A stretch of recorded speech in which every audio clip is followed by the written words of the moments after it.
A good day, Malanday National High School. So, nandito na naman tayo for another lesson which is lesson 6.4. Dito gagawa tayo ng 3D chart. Okay? So, first, punta muna tayo sa ating MNHS ICF9 Google site and then drag down lang natin pababa. Makikita natin dito yung download lessons and activities kung saan pwede tayo makapag-download ng instructions and also sample activity. And also, pwede rin mag-upload ng mga gawa natin after natin matapos yung activity. And also, after nun, pwede rin kayong mag-answer ng inyong additional activities. So, let's check out yung ating instructions for lesson 6.4. Click natin itong downloads lesson and activities.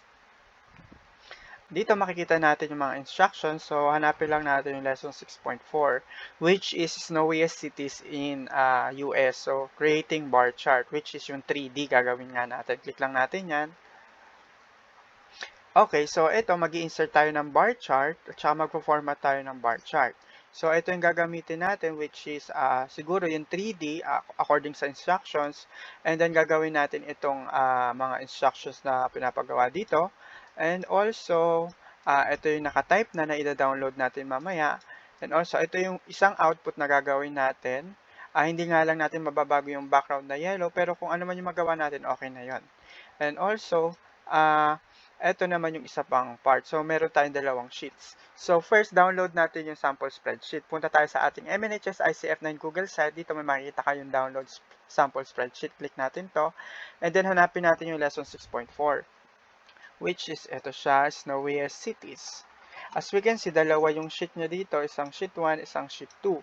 Download natin para yon sa ating isang bar chart at saka sa isang pie chart.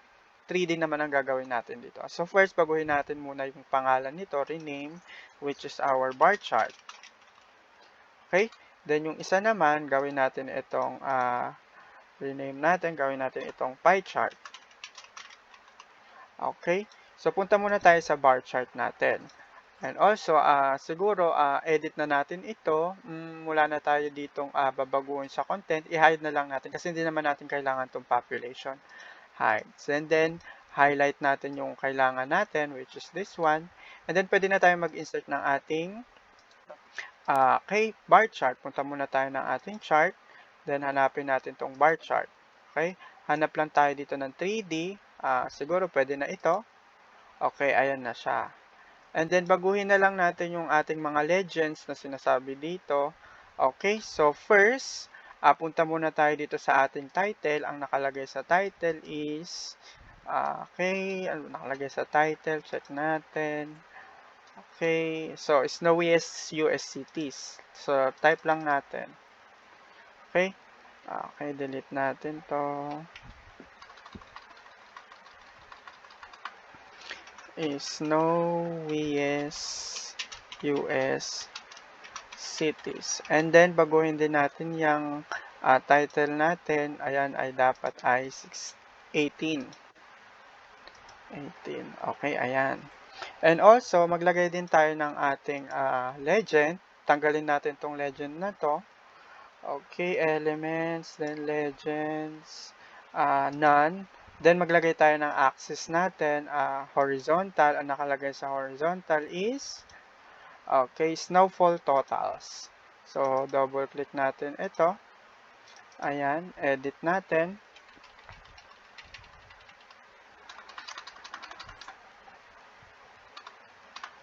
Is snowfall totals. And then, ang size nito ay dapat ay 14. Home 14. Okay, ayan. Then, maglagay pa tayo ng vertical niya, which is a chart, elements, titles. Yung vertical naman niya, ayun, double-click din natin.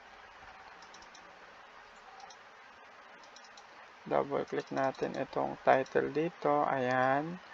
Okay, double-click ulit para ma-edit. Then, burahin natin yung title na yan. Ang nakalagay dyan is, ano ba nakalagay doon? Which is city-state. Cities and then state. Okay. Ayan. Tama ba o may S ba yun? Wala. Okay na yan. Then, baguhin na lang natin yung ating Style. Siguro yung may background. Hanap tayo na may background. Hindi na natin mababago dito yung ating background, pero yung color, pwede natin baguhin, which is color blue. Ayan. Okay? Nabago yata uli yung size nito. Check natin. Baka, okay, depende. 16, 18 natin yan. Ito, dapat 14.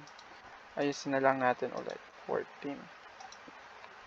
Okay, then ito din ay 14.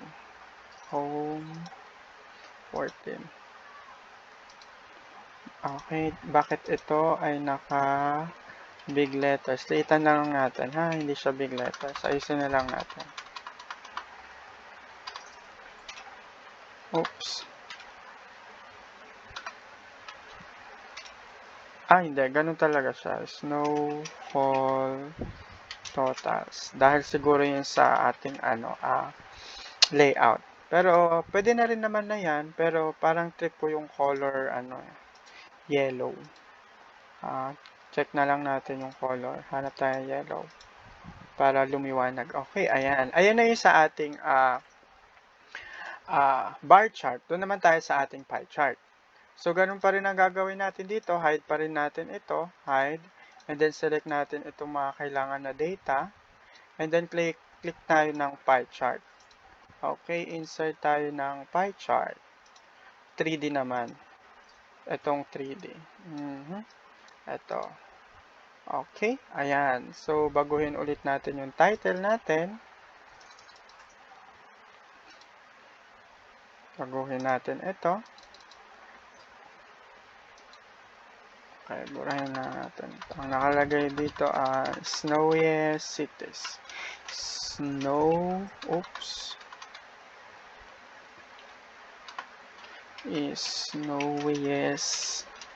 Cities. US cities pala. Sorry. US cities.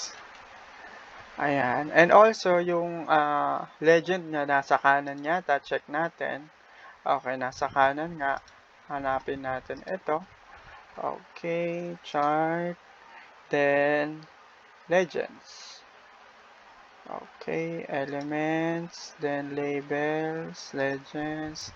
Nasa right. Okay, ayan. And then, baguhin natin ito. Which is dapat is 18. Home 18. Okay, ayan. So, ayan na yung sa dalawa natin gawa. Check natin kung pwede ma-print yung dalawa. Entire workbook. Print. Okay. So, ayan na yung dalawang gawa natin. Isang bar chart at saka isang pie chart na 3D. So, I guess tapos na tayo sa ating lesson 6.4. Okay, pwede na natin yan i-send sa ating teacher. Punta lang tayo sa ating MNHS ICF9 Google site, then upload. And then, hanapin natin dito yung lesson 6.4. Okay, ayan, check natin. And then, pwede nyo na ditong i-upload yung anyong gawa. Add file lang kayo, then click select, and then submit. And also, yung ating additional activities is pwede nyo rin kayong magsagot ng ating additional activities. Punta lang sa baba, and then click nyo yung 6.4, then click next. Makakapagsagot na kayo ng ating lesson 6.4. So, kung meron pa kayong mga katanungan, punta lang kayo sa ating MNHS ICF9 Google site. Punta lang kayo sa topics. And then, mga katanungan, click ninyo. And then also, dito pwede kayo mag-comment ng inyong mga tanong. O di naman kaya, is pwede kayo mag-send sa akin sa messenger personally. Sasagutin ko naman kayo immediately. So, yun lang. Maraming salamat sa pakikinig.